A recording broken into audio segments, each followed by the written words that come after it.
Herr Dr. Pfennig, Sie sind Neuropsychiater und haben sich mit Nahtoderfahrungen und Phänomenen am Ende des Lebens befasst. Bevor ich Sie danach befrage, sagen Sie uns bitte, was ist ein Neuropsychiater?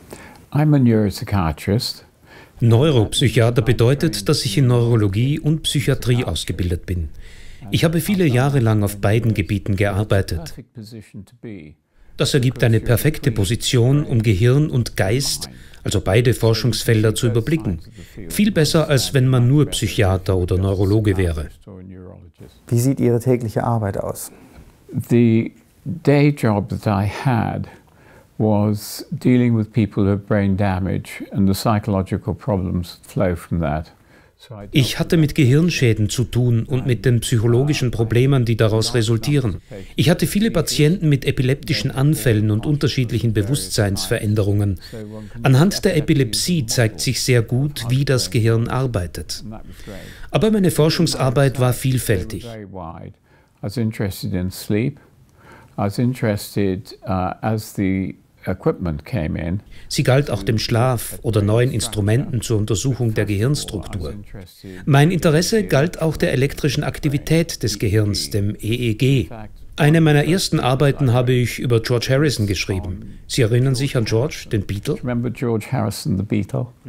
Well, he very kindly came along to our lab. Er kam freundlicherweise zu uns ins Labor und ich habe ein EEG gemacht, während er meditierte. Das war eine meiner ersten Aufzeichnungen und die Vorgänge während einer Meditation entwickelten sich dann zu einem besonderen Interessensgebiet, denn ich wollte ungewöhnliche spirituelle Erlebnisse weiter erforschen. Später wandte ich mich Nahtoderfahrungen zu. Das führte zu meinem besonderen Interesse am Tod und am Sterbeprozess. And that led on to an interest in dying and how we die. In großen Zügen, was kann man von diesen Forschungen lernen? So, how does neuropsychiatry help us understand people? Yeah. It's very good because you get both sides of the picture. Die Neuropsychiatrie hilft dabei, den Menschen zu begreifen, weil man beide Seiten der Medaille betrachtet. Man lernt verstehen, was sich im Gehirn abspielt und gleichzeitig auch, was der Geist erlebt. Und das führt direkt zu einer der grundlegendsten Fragen unserer Zeit. Was ist Bewusstsein? Nur ein Produkt des Gehirns? Oder ist es außerhalb des Gehirns und dieses wirkt nur als ein Filter, so wie es William James schon Ende des 19. Jahrhunderts postuliert hat und nach ihm auch viele andere. Doch der heutige wissenschaftliche Mainstream geht einfach davon aus, dass Bewusstsein nur eine Gehirnfunktion sei. Meines Erachtens ist diese Sichtweise allzu beschränkt. Ich glaube keine Minute daran. Wie kam es dazu, dass Sie sich mit Nahtoderfahrungen befasst haben? Near-death experiences I thought was rubbish. Ich dachte ursprünglich, Nahtoderfahrungen seien völliger Unsinn. So etwas käme nur in Kalifornien vor und ich würde niemals den Atlantik überqueren. Wann war das? Oh, that was way back in the late 1970s, just going into 1980. Das war in den späten 1970er Jahren. Aber dann tauchte jemand in meiner Sprechstunde auf, der eine Nahtoderfahrung erlebt hatte. Während einer Herzkatheteruntersuchung, die in einem Londoner Krankenhaus schiefgegangen war, hatte er seinen Körper verlassen und die Reanimation beobachtet. Eine klassische Nahtoderfahrung. Ich hatte also einen Fall, den ich untersuchen konnte und kam dann zum Schluss, dass wir viel von dieser Art Erfahrung lernen können. Ich änderte also meinen Standpunkt von Unsinn zu wirklich interessant. Wie haben Sie diese Phänomene erforscht? First of all, I took individual cases when I came across them.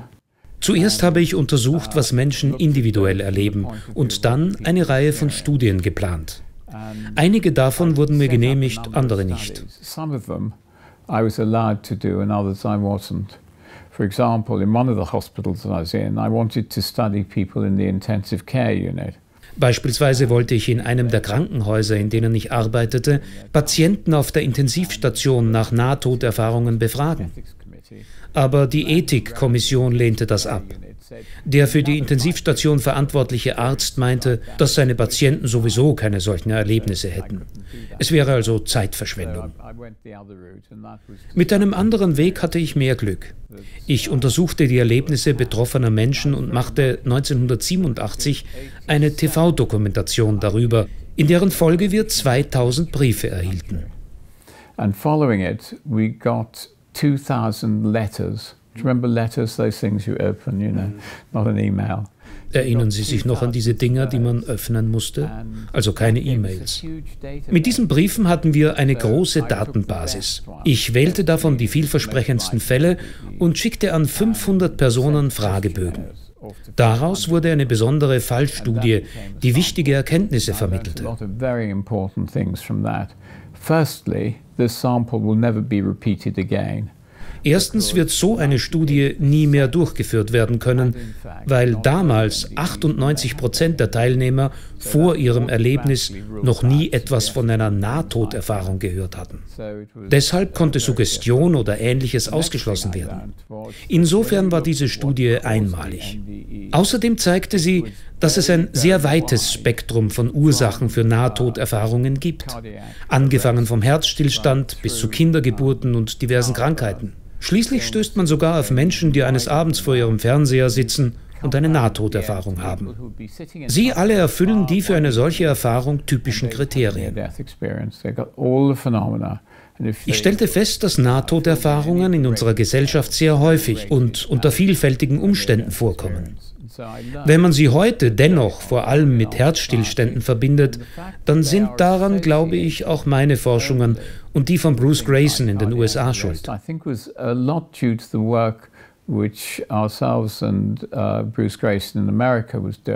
Denn wir wollten den Zustand des Gehirns während einer Nahtoderfahrung untersuchen. Das geht aber beispielsweise nicht bei einer Frau, die gerade ein Kind bekommt. Und auch nicht im Verlauf einer Krankheit, weil es dabei zu viele Einflussfaktoren gibt. You can't, it's far too variable. And during an illness, it's also too variable. Der sinnvollste Ansatz war also, Nahtoderfahrungen zu untersuchen, die während eines Herzstillstandes vorkommen. Das haben wir einige Jahre lang getan.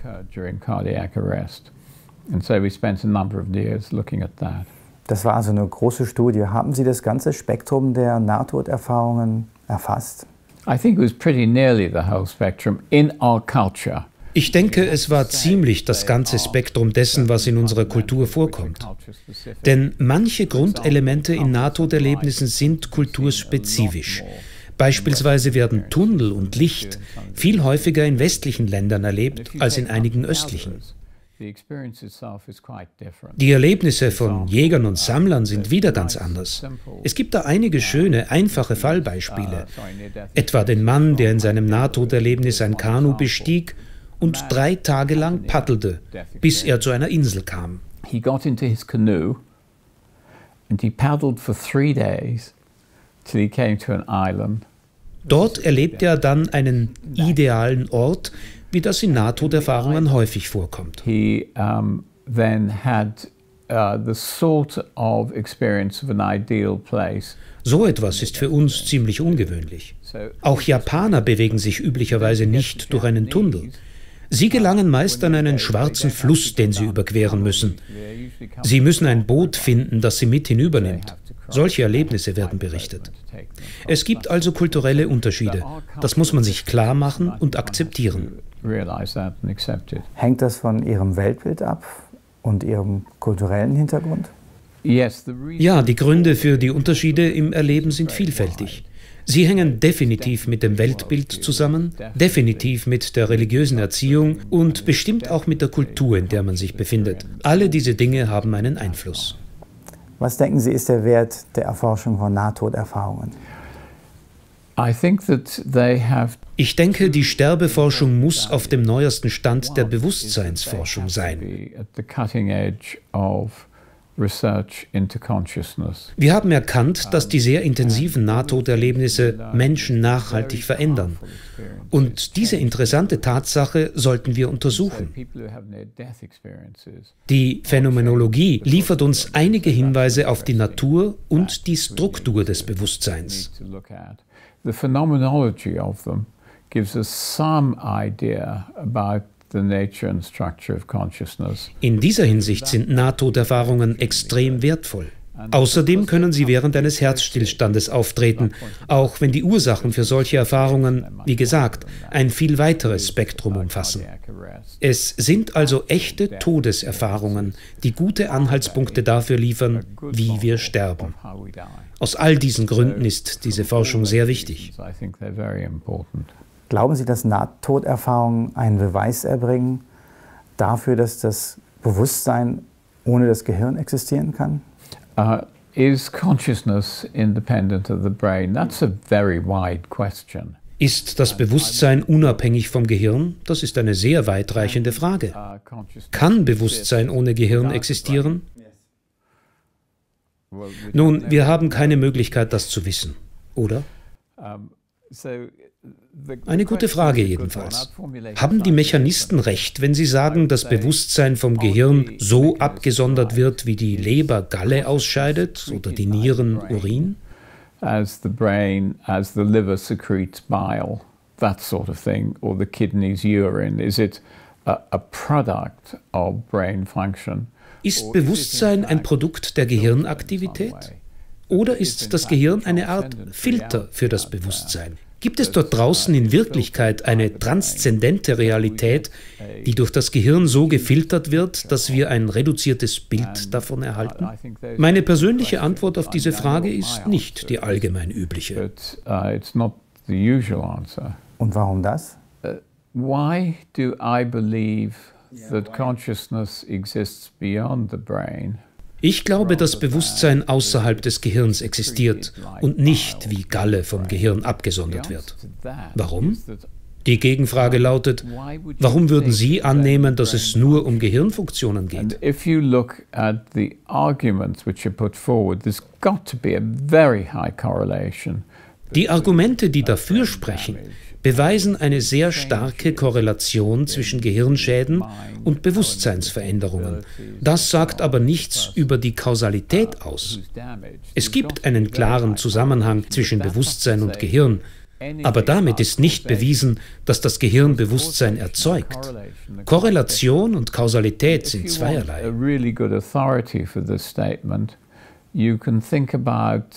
Penfield. Eine Autorität in dieser Frage war Wilder Penfield, ein bekannter Neurochirurg aus Kanada, der als erster Elektroden in das Gehirn führte, um eine Vorstellung davon zu bekommen, wie es funktioniert und wie die einzelnen Regionen vernetzt sind. Got a very good idea of how the brain functioned and how it was connected together and so on. So he spent his life actually looking at the brain. Er verbrachte sein ganzes Leben mit der Untersuchung des Gehirns. Schließlich schrieb er ein Buch über die Frage, was Geist ist. Er kam zu folgendem Ergebnis. Zweifellos kommunizieren die Neuronen miteinander auf eine sehr komplexe Weise, die wir noch nicht wirklich verstehen. Aber die Energie des Geistes ist etwas ganz anderes. So viel wir die Neuronen erforschen, so wenig werden wir über den Geist erfahren. Denn dabei geht es um eine völlig andere Dimension. Und das sagt jemand, der sein ganzes Leben damit zubrachte, das Gehirn zu erforschen. Andererseits gibt es Philosophen wie Daniel Dennett, die behaupten, dass alles nur Gehirn sei. Ich saß einmal bei einer Konferenz neben ihm und sagte, Dan, du glaubst doch nicht wirklich, dass wir Bewusstsein verstehen werden, wenn wir die Neuronen verstanden haben. Er aber meinte, und ob? Wenn wir die Neuronen verstanden haben, wird nichts mehr übrig bleiben. Nun gut, vielleicht ein klitzekleines bisschen, aber das ist bedeutungslos. Es gibt nur das Gehirn. Das sind also die beiden Lager, und jedes versucht, Beweise vorzulegen. Ich sitze da zwischen den Stühlen. Ja, das Gehirn ist ungeheuer wichtig. Es hat großartige Funktionen, aber man kann damit das Bewusstsein nicht erklären. but it can't explain consciousness. There is only one theory in this. Es gibt meines Wissens weltweit nur eine einzige Theorie über das Bewusstsein. Sie stammt von Stuart Hameroff und Roger Penrose und besagt, dass das Gehirn in den Mikrotubuli, das sind Strukturen im Gehirn, wie ein quantenmechanischer Computer funktioniert. And that it is within that collapse of the wave function in the tubules. Durch den Kollaps der Wellenfunktion entsteht in diesen Tubuli zunächst ein undifferenziertes, ungebundenes Bewusstsein. Man kann sich das Gehirn demnach als riesige Matrix vorstellen, in die kleine Bewusstseinspunkte eintreten, wonach sie mit den Schaltkreisen des Gehirns verwoben werden. Daraus kann sich dann ein Selbstbewusstsein aufbauen. Das ist die einzige mir bekannte Theorie, die es dem Bewusstsein erlaubt, sich höher zu entwickeln. Eine wichtige Theorie also. Sie haben ein Buch über die Kunst des Sterbens geschrieben und beschreiben darin eine Reihe von Phänomenen am Ende des Lebens. Können Sie uns davon erzählen? I have written a book called The Art of Dying, and I wrote it because ich habe dieses Buch geschrieben, weil sich mir aufgrund der Erforschung der Nahtoderlebnisse eine Frage stellte. Es wird ja berichtet, dass man in unserer Kultur durch einen Tunnel geht, man trifft ein Lichtwesen, man geht in eine transzendente Wirklichkeit, wo man abgeschiedene Verwandte und geistige Wesen antrifft. Man erlebt vielleicht einen Lebensrückblick. Zuletzt gelangt man an eine Grenze und würde man die überschreiten, dann stirbt man. Which if you cross, you know you're going to die. So it's a perfectly valid question to ask. Is this near-death experience a model? Die berechtigte Frage lautet nun, zeigen solche Nahtoderfahrungen wirklich modellhaft, was passiert, wenn wir sterben? Und wie kann man das überprüfen? Zunächst ging es mir darum herauszufinden, welche inneren Erlebnisse mit dem Sterben verbunden sind. Als ich im Jahr 2000 mit dieser Forschung begann, zeigten meine Recherchen in einer medizinischen Datenbank, dass bis dahin nur 5 Personen etwas über Sterbebettvisionen publiziert hatten. Und allgemein zu Todesnähe-Erfahrungen waren es 1 oder 2. Man konnte in diesem Bereich also sehr leicht ein weltweit führender Experte werden. Man brauchte nur 7 wissenschaftliche Arbeiten zu lesen und kannte damit die gesamte Literatur. Es war praktisch nichts vorhanden. Wir gingen also zu unserer Ethikkommission und baten um die Erlaubnis, mit sterbenden Menschen sprechen zu können. Wir wollten eine Vorstellung davon bekommen, wie der Sterbeprozess abläuft. Damals, im Jahr 2000, wurde das abgelehnt. Völlig zu Recht, denn wir hätten die Sterbenden ja stören können. Aber der Grund für die Ablehnung lag einfach darin, dass so etwas vor uns noch niemand versucht hatte. Forschungen in dieser Richtung waren unbekannt. Wir mussten also eine andere Richtung einschlagen und arbeiteten für eine Studie mit Pflegern zusammen. Hospizeinrichtungen waren damals, strenger als heute, in 2 Bereiche gegliedert. Einerseits gab es die Krankenpfleger, die mit den Patienten engen Kontakt haben und viele Todesnähe-Phänomene miterleben, und andererseits die Ärzte, die das nicht mitbekommen und deshalb behaupten, so etwas käme gar nicht vor. Zwischen diesen beiden Gruppen besteht ein grundlegender Unterschied. Ich könnte einige Geschichten erzählen, die unsere Arbeit mit dem Pflegepersonal anschaulich machen. Ja, bitte, erzählen Sie uns. I'll tell you why I did it, then I'll tell you the stories afterwards, because it makes more sense that way. Ich erzähle Ihnen zuerst, was wir gemacht haben und danach die Geschichten.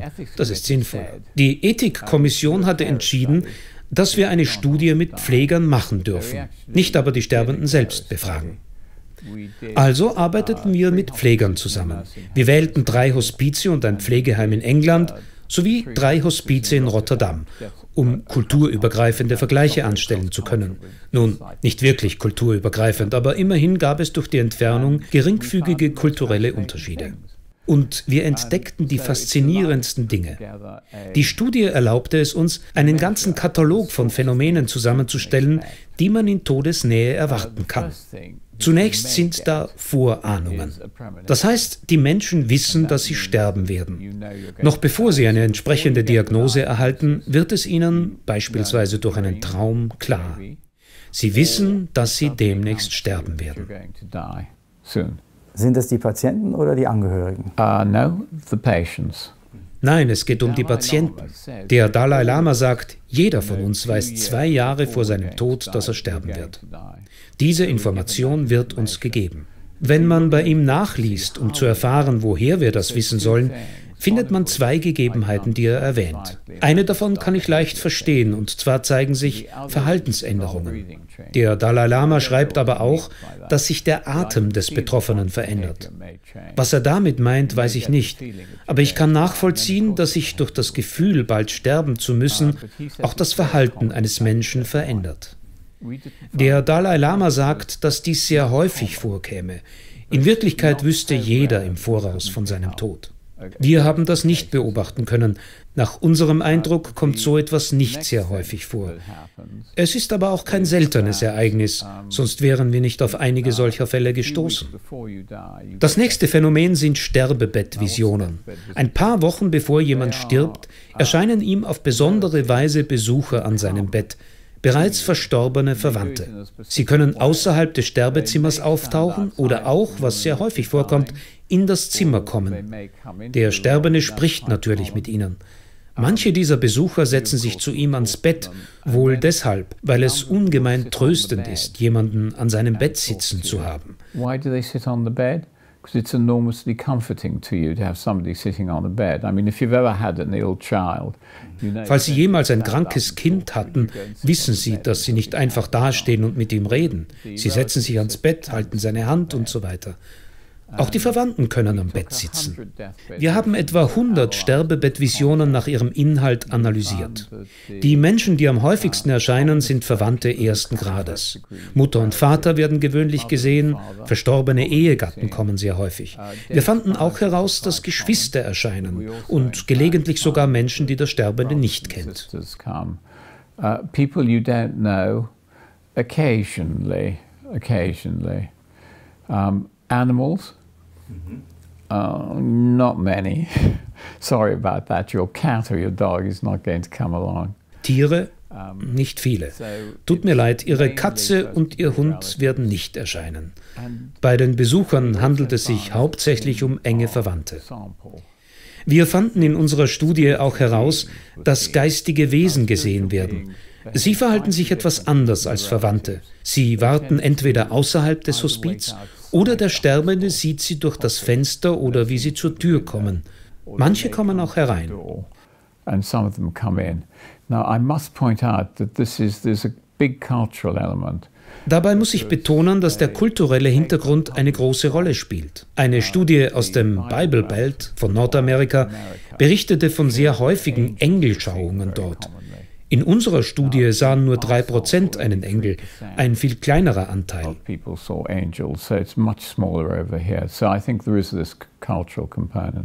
Es gibt also Besuche und geistige Wesen. Gibt es noch weitere Phänomene zum Todeszeitpunkt? As you go closer to death, you come into the next stage. Wenn der Zeitpunkt des Sterbens näher rückt, beginnt das nächste Stadium. Wir dachten ursprünglich, dass der Betroffene dabei einfach in eine andere Realität eintritt, in eine geistige Welt und dann wieder zurückkehrt, so, als ob er sich erst daran gewöhnen muss.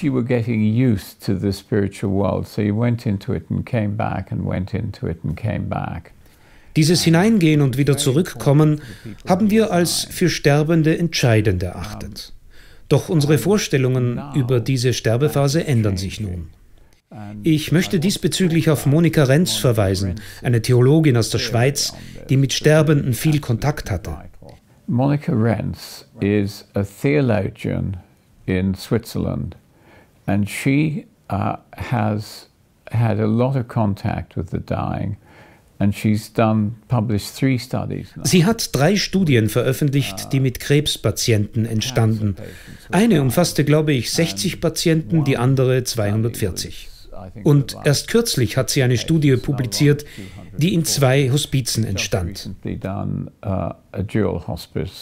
study. Now, what she finds is that what we said was correct. Ihre Beobachtungen haben bestätigt, dass Menschen tatsächlich in diese andere Realität gehen. Aber im eigentlichen Sterbeprozess gibt es noch etwas ungemein Wichtiges, worüber jeder Mensch Bescheid wissen und das eigentlich schon in der Schule gelehrt werden sollte. We all need to learn this. In fact, we should be taught it in school. Einmal abgesehen von den Besuchern am Sterbebett, erlebt man diesen Prozess meines Erachtens so. Ab einem bestimmten Zeitpunkt ist klar, dass man sterben wird. Das trifft einen hart. Wir kommen nicht zurück, Leute. Das ist kein Heilungsprozess, es ist ein Sterbeprozess.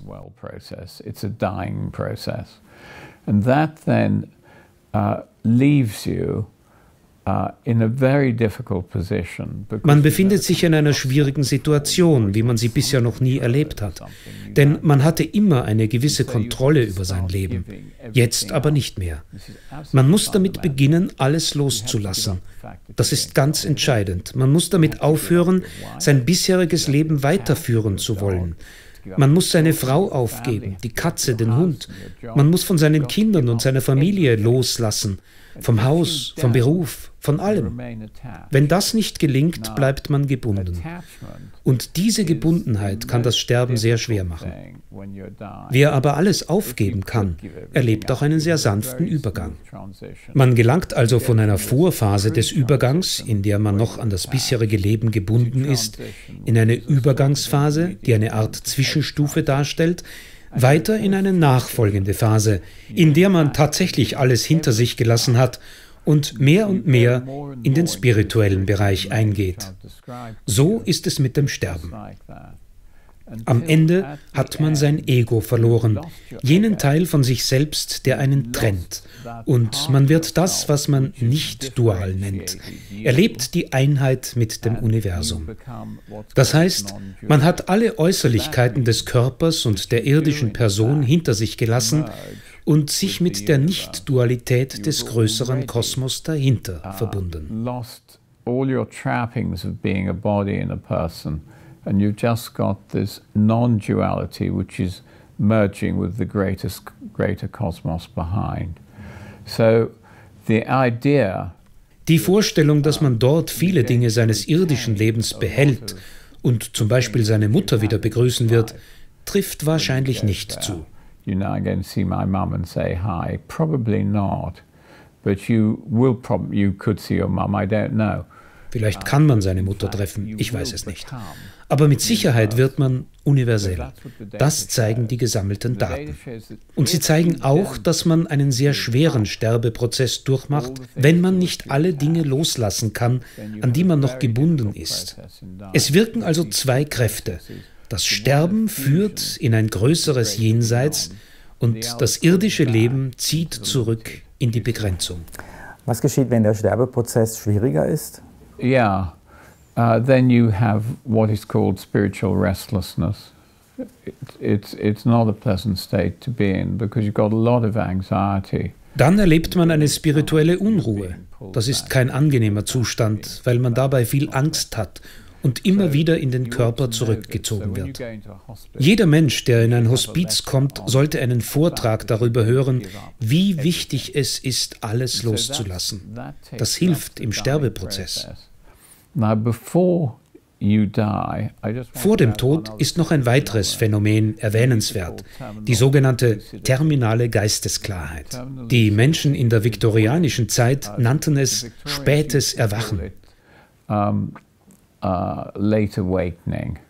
Man setzt sich plötzlich im Bett auf und sagt Hallo zu den Umstehenden.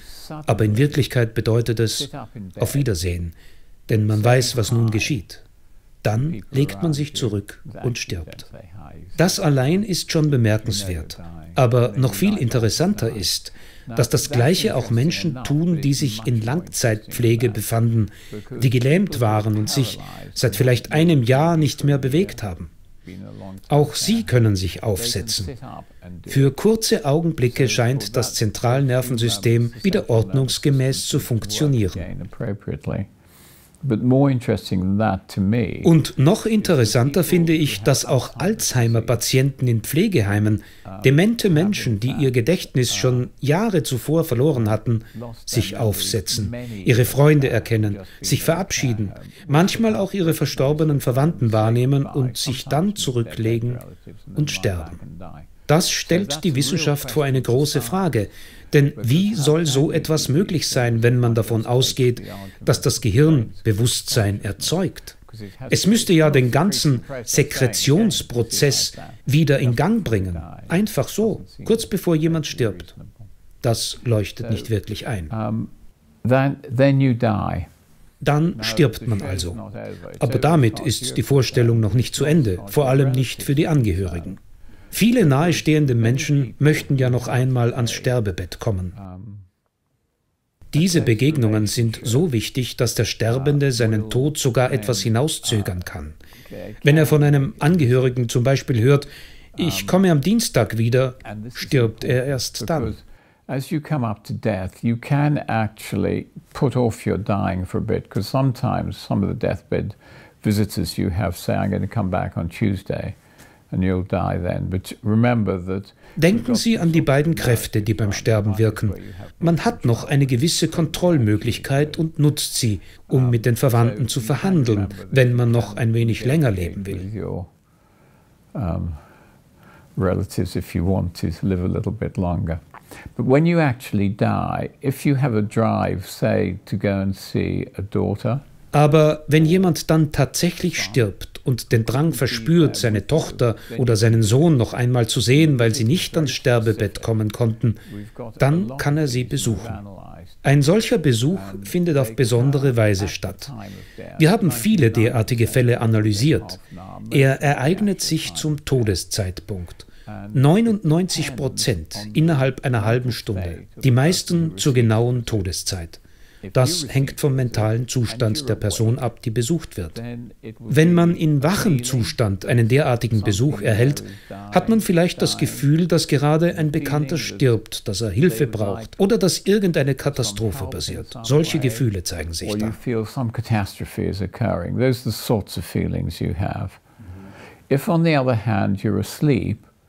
Wenn man schläft, ist es deutlich anders. Man erlebt eine Szene im Traum. Hier ist ein Beispiel. Eine Frau wachte, vermutlich in dem Traum, den sie hatte, auf und sah ihren Sohn am Fußende des Bettes stehen. Er triefte vor Nässe. Dann kam er näher, immer näher an sie heran. And her son came closer and closer to her, and as he came closer, he came into the light. Schließlich erschien er verklärt in einem Licht und vermittelte ihr, wie es solche Besucher oft tun, eine Botschaft. Er sagte, es ist in Ordnung, mach dir bitte keine Sorgen, mir geht es gut. Dann verblasste die Erscheinung. Das Interessante an dieser Geschichte ist, dass die Frau in Australien lebte und ihr Sohn in England. Sie hat dann durch ein Telefonat herausgefunden, dass er genau zu diesem Zeitpunkt in England ertrunken ist. Und ihr Traum hatte Bilder des Geschehens gezeigt. Er hatte nasse Kleider. Danach kam es zur Transformation und schließlich verschwand er. Diese Geschichte ist nicht ungewöhnlich. Oft erscheinen Abgeschiedene, überbringen ihre Botschaft, die da immer lautet, mir geht's gut, mach dir keine Sorgen, und verschwinden wieder. Man spricht bei solchen zeitlichen Zusammenklängen von Sterbebettzufällen. 45% der Menschen in unserer Untersuchungsreihe, die so ein Erlebnis hatten, wussten nicht, dass die Person, die sie sahen, gestorben war. Man kann also unmöglich die eigene Erwartung für dieses Erleben verantwortlich machen. Die Hälfte der Fälle lässt sich jedenfalls nicht durch Erwartung erklären. Wobei ich auch grundsätzlich nicht glaube, dass die Erwartung, jemand könnte sterben, sich als Erklärung eignet. Das sind sogenannte Nachtodkontakte. Es gibt aber noch weitere Phänomene in Todesnähe, zum Beispiel Lichterscheinungen im Sterbezimmer. Faszinierend. Das Licht wird als sehr intensiv erlebt. Der Raum kann lichtdurchflutet sein und das Licht kann durch die Tür nach draußen in den Flur strahlen und dort wahrgenommen werden. Die Verwandten haben das miterlebt? Only by the relatives. Nur die Verwandten. Wir hatten einen Fall, in dem jemand nachts durch dieses Licht aufwachte. Es strahlte so stark, dass die Person dachte, sie habe es im Flur angelassen. Sie stand auf und bemerkte, dass es in Wirklichkeit aus dem Zimmer strahlte, in dem ihre Tante im Sterben lag. Sie ging dann hinein und setzte sich ans Bett. Als ihre Tante starb, erlosch auch das Licht. Dieses Erlöschen zum Todeszeitpunkt kommt häufig vor.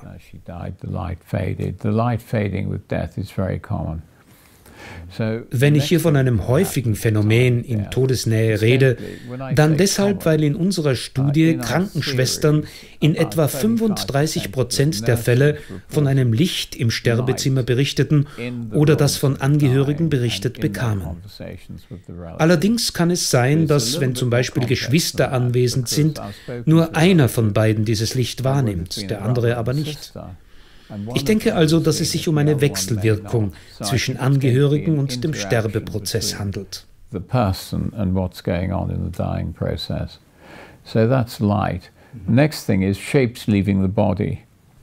Eine weitere häufige Beobachtung betrifft Formen, die den Körper des Sterbenden verlassen. In den zahlreichen Berichten davon werden Dinge ähnlich einer Luftspiegelung beschrieben. Auch die Atmosphäre verändert sich dabei. In anderen Fällen ist von aufsteigendem Rauch die Rede oder eben auch von konkreten Formen. Es gibt bei diesem Thema alle möglichen Varianten.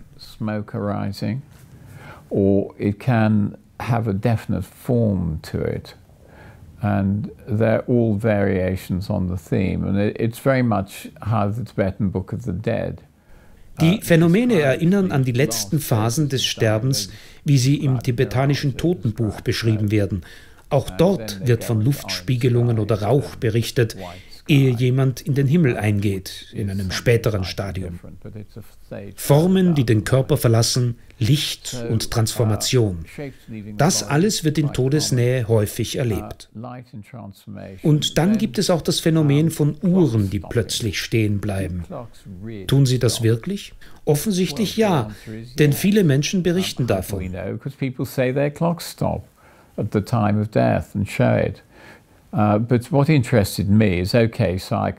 Mich interessierte dabei besonders, ob nicht nur große mechanische Pendeluhren stehen bleiben, sondern auch moderne Uhren mit LED-Anzeige. Was machen die? Schalten die das Licht ab oder was? Which are LEDs. Do they stop? What do? They turn the light out or what? And we got one or two accounts. Wir haben dazu ein oder zwei interessante Berichte. Beispielsweise wollte jemand seinen Bruder besuchen, um ihn vom Tod eines anderen Bruders zu unterrichten. Als er an dessen Tür stand, sagte der Bruder, »Du brauchst mir nichts erzählen, ich weiß schon, was passiert ist.« Als er ihn fragte, woher er das wisse, sagte der Bruder, »Schau dir die Uhren an. Sie sind alle stehen geblieben und blinken mit der Todeszeit.« Look at the clocks, and they'd all stopped at the time of his death and were flashing his death time. That's the story. But you get a lot of these stories, watches stopping and so on. Es gibt mehrere solche Geschichten über stehen gebliebene Uhren. Sie scheinen also auch in unserer modernen Zeit stehen zu bleiben. Und noch eine Sache. Katzen und andere Tiere heulen zum Zeitpunkt des Todes. Das kommt so häufig vor, dass immer wieder Menschen davon berichten. Faszinierend. Und Vögel. Menschen im Hospiz erzählen oft von Vögeln, die auf dem Fensterbrett des Zimmers mit dem Sterbenden erscheinen. Ich wünschte, jemand würde ein einfaches Experiment machen und eine Kamera auf so ein Fenster richten.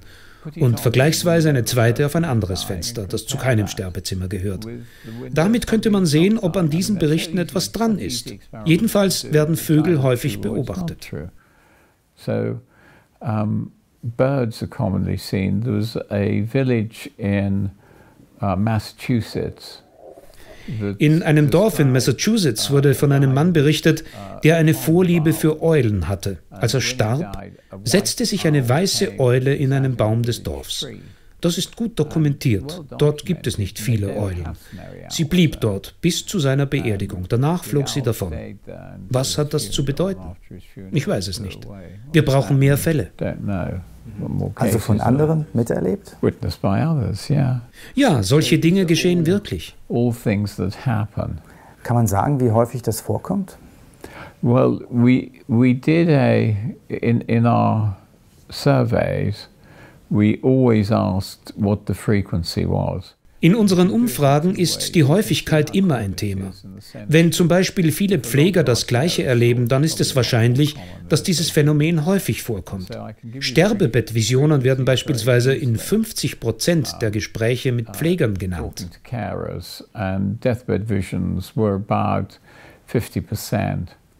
But since we published these papers, other people have been doing it. Andere Forscher haben unsere diesbezüglichen Studien inzwischen bestätigt, und zwar mit zwei unterschiedlichen Ansätzen. Sie haben sich die Pflegedokumentationen durchgesehen und untersucht, wie oft Patienten von Sterbebettvisionen oder ähnlichen Dingen gesprochen haben. Oder sie hatten die Möglichkeit, Sterbende zu befragen, die in dieser Phase waren. Außerdem wurden Pfleger und Angehörige befragt.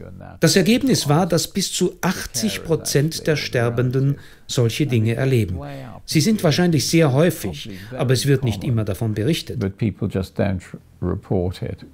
And certainly we know that in Monica Rentz's study, aus der Studie von Monika Rentz wissen wir verlässlich, dass 90% der Sterbenden, also fast jeder, eine alternative Realität erlebt und wieder zurückkehrt. Auch, dass es darum geht, alles loszulassen und in die Nicht-Dualität zu gehen. Das alles ist also sehr wichtig. Wie können wir das erreichen, dass wir leicht sterben? I'm driven now with all the experience I've had. Dieses Thema ist mir ein großes Anliegen, auch durch die Erfahrungen mit den Arbeiten von Monika Rentz. Die Studien zeigen, dass man in diese alternative Realität geht, dass man Sterbebettbesuche erlebt, sich dem Tod nähert und schließlich ganz in den transzendenten Bereich übergeht. Hierzu möchte ich von zwei Begebenheiten erzählen. Die erste handelt von Thetis Blacker, die eine gute Freundin von mir war. Sie befasste sich als Malerin mit religiösen Motiven. Wir hatten vereinbart, dass sie mir Bescheid gibt, sobald sie weiß, dass sie sterben wird.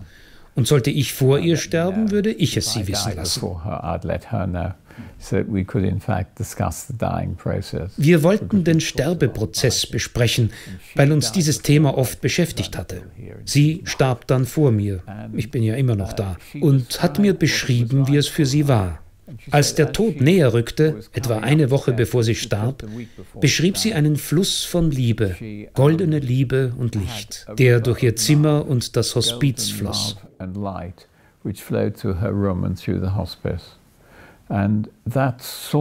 Ich kann mir vorstellen, dass so ein Phänomen sehr häufig vorkommt, aber man fragt die Menschen nicht danach und sie wissen auch nicht, wie sie es in ihr Weltbild einfügen sollen.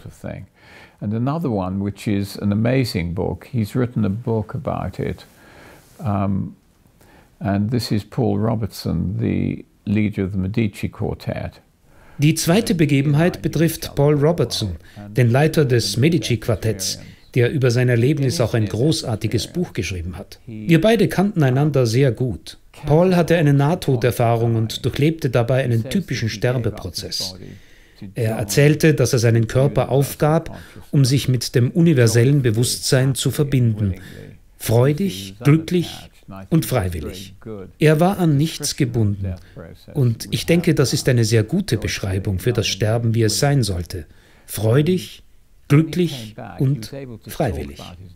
Als er dann zurückkam, konnte er darüber berichten, wie dieses Nahtoderlebnis sein Leben verändert hat. Mit Paul hatte ich die gleiche Vereinbarung. Sollte ich vor ihm sterben, würde er bei mir sein oder umgekehrt. Ich war bei ihm, einen Tag bevor er starb. Seine innere Verfassung veränderte sich, aber leider konnte ich nicht bis zum Ende bei ihm bleiben. Aber seine Frau war am nächsten Tag anwesend. Bevor er langsam in eine Bewusstlosigkeit sank, bat er sie, sage Peter Fenwick, es ist genau so, wie wir es besprochen haben. Tell Peter Fenwick, it's exactly as we've discussed. And then he died. Bald danach starb er. Ich glaube, viel näher kann man dem Geschehen nicht kommen. Die Zeugnisse von Sterbenden vermitteln ein recht gutes Bild vom Sterbeprozess. Es geht darum, alles loszulassen und dann in einen Zustand der Nicht-Dualität einzutreten. Now, one of the interesting points about near-death experiences. Die Erfahrung dieser Nicht-Dualität ist ein besonders interessanter Aspekt von Nahtoderlebnissen, denn hier geht es um Bewusstseinsforschung. Eines der wichtigsten Themen in dieser Forschung ist ein solcher Prozess des Erwachens, wenn sich also der Grad des Bewusstseins ändert, wenn es sich erweitert. Charakteristisch für diesen Prozess ist, dass man sein erzählerisches Selbst verliert. Das ist der kleine Teil des Ichs, der andauernd mit sich selber redet. Der verschwindet.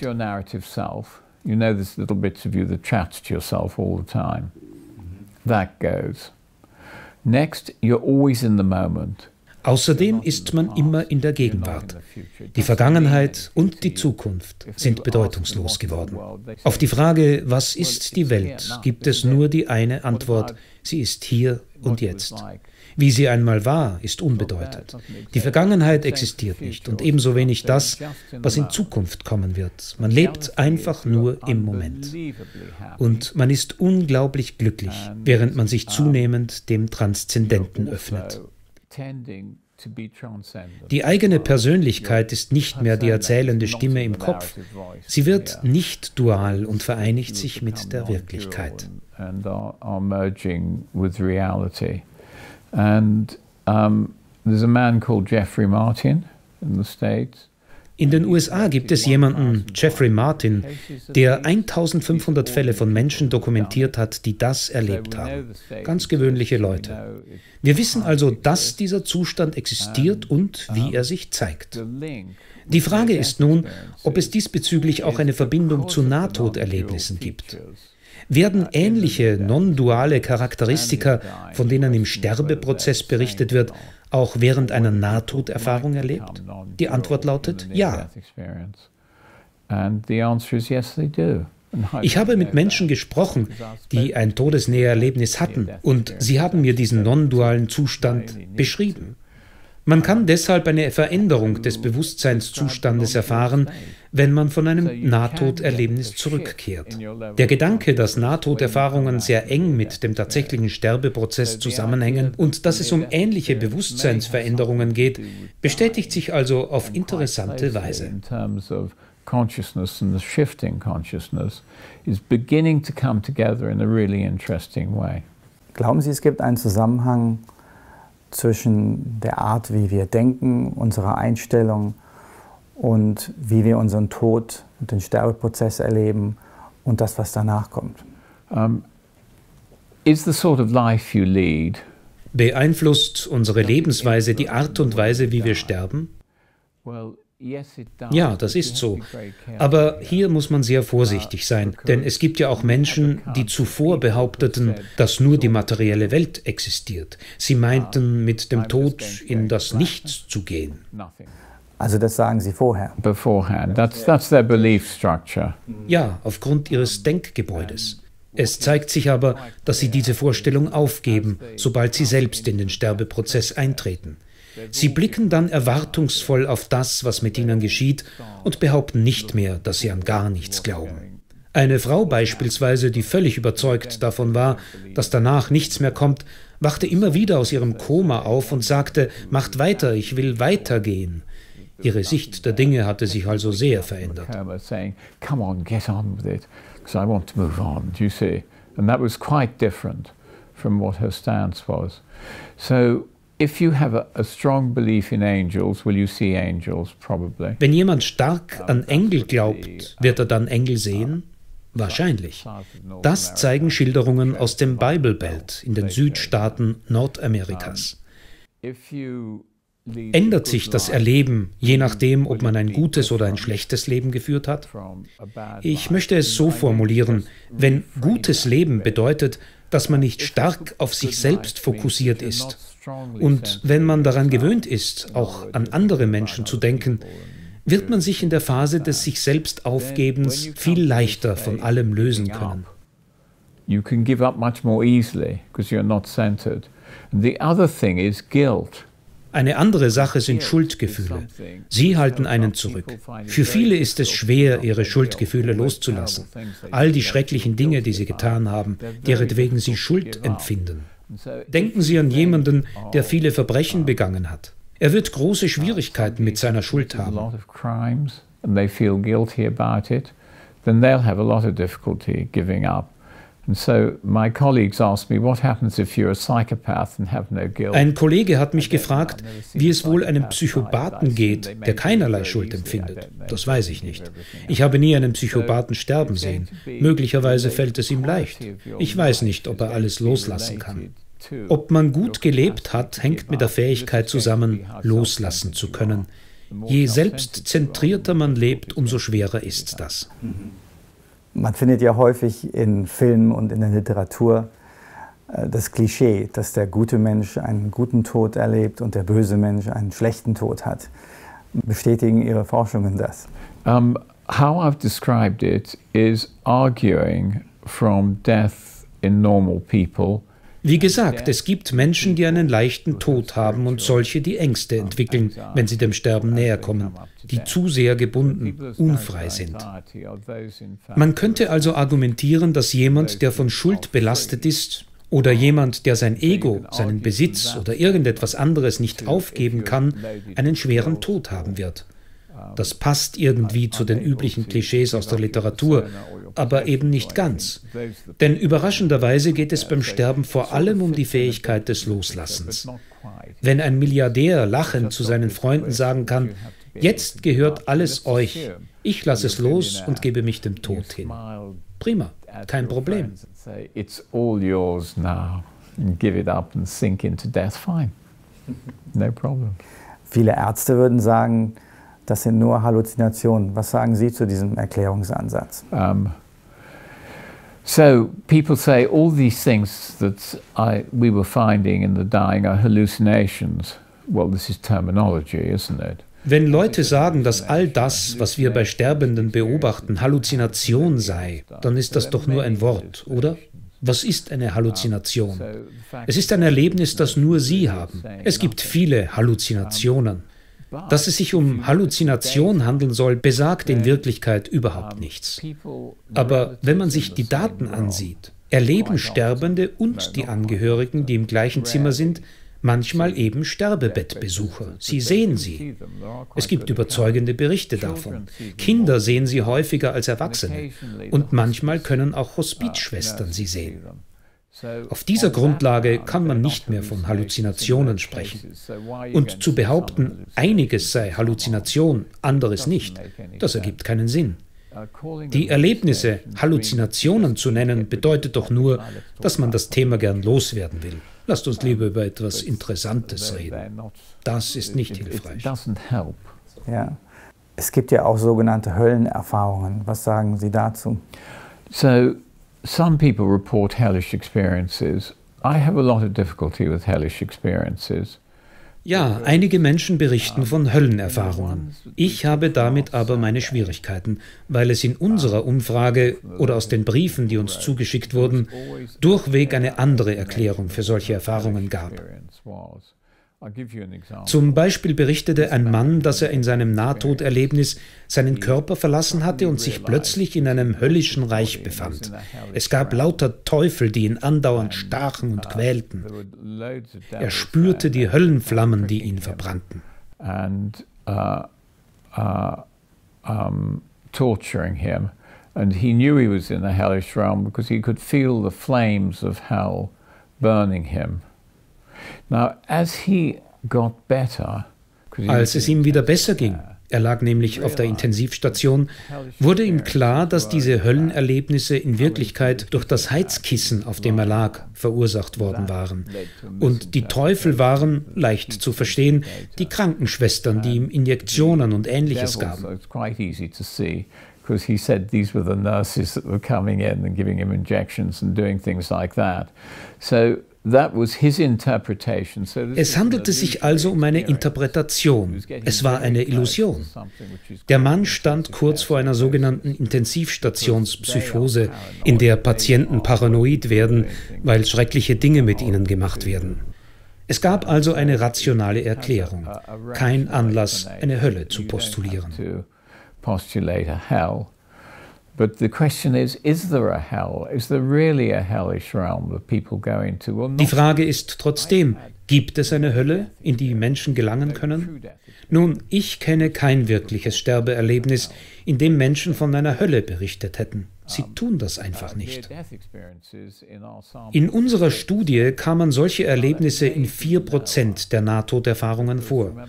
Das mag als wenig erscheinen, aber es handelte sich ja um eine schriftliche Umfrage. Würden Sie bei einer solchen Gelegenheit berichten, dass Sie bestraft und von Teufeln herumgeschubst worden sind? Wahrscheinlich nicht.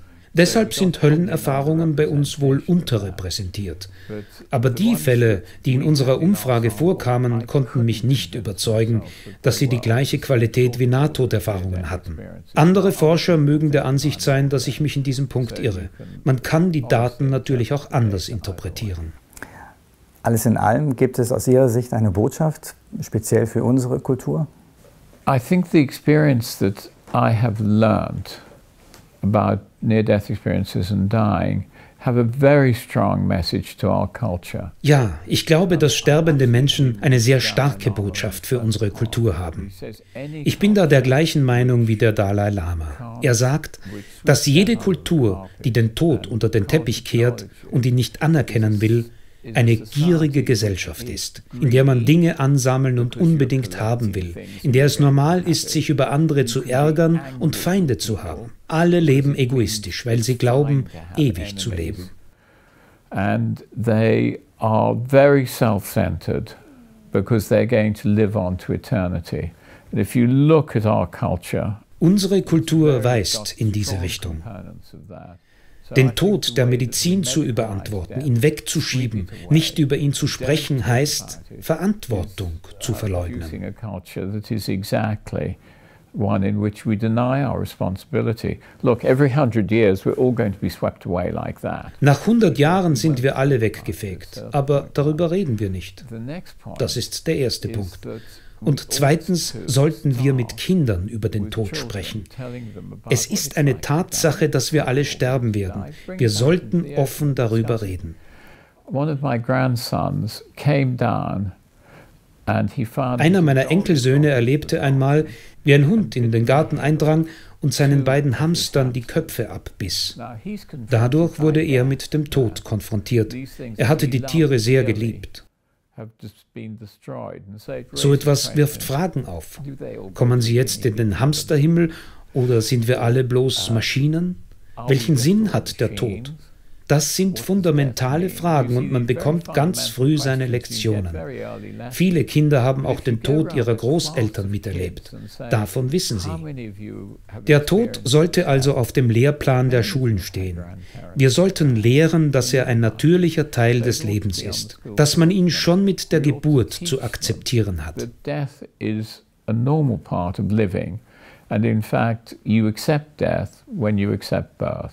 In Wirklichkeit gehören Geburt und Tod zum selben Kontinuum. Da ist nichts, vor dem wir uns fürchten müssten. Aber wie auf ein Examen sollte man sich auch auf die letzte Prüfung im Leben vorbereiten, auf den Tod. Dabei kann man auch über die Phänomene sprechen, die da vorkommen. Es ist wichtig, dass wir damit aufhören, das Thema unter den Teppich zu kehren. Warum tun wir das überhaupt? Weil das Sterben heute weiter von uns weg zu sein scheint. In einer viktorianischen Familie hätte ich 2 oder 3 Geschwister gehabt, die schon jung gestorben sind. Es gab damals keine Antibiotika, Hygiene und Infektionsbekämpfung waren unzureichend.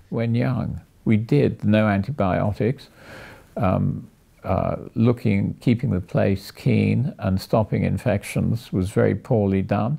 Kinder starben besonders häufig. Der Tod war allgegenwärtig. Die Viktorianer sprachen im Alltag darüber. Wenn in unserer heutigen Kultur ein Leichenwagen die Straße entlang fährt, was passiert da? Halten die nachfolgenden Autos langsam fahrend gebührenden Abstand? Nein, die Fahrer haben ihre Hände auf der Hupe, komm schon, mach schon, fahr weiter. Der Tod wird nicht respektiert. Niemand steht mit gebeugtem Kopf oder gefalteten Händen da, wenn der Leichenwagen vorbeifährt. Es gibt so viele Dinge, die viel wichtiger sind. So ist das. Und trotzdem ist der Tod sehr wichtig. Wir alle werden ihn erleben.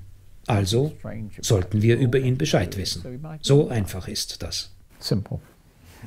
Herr Dr. Fennig, herzlichen Dank für Ihre Zeit und für Ihre Einsichten und dass Sie die Ergebnisse von Ihrer Forschung mit uns geteilt haben. Herzlichen Dank für das interessante Gespräch.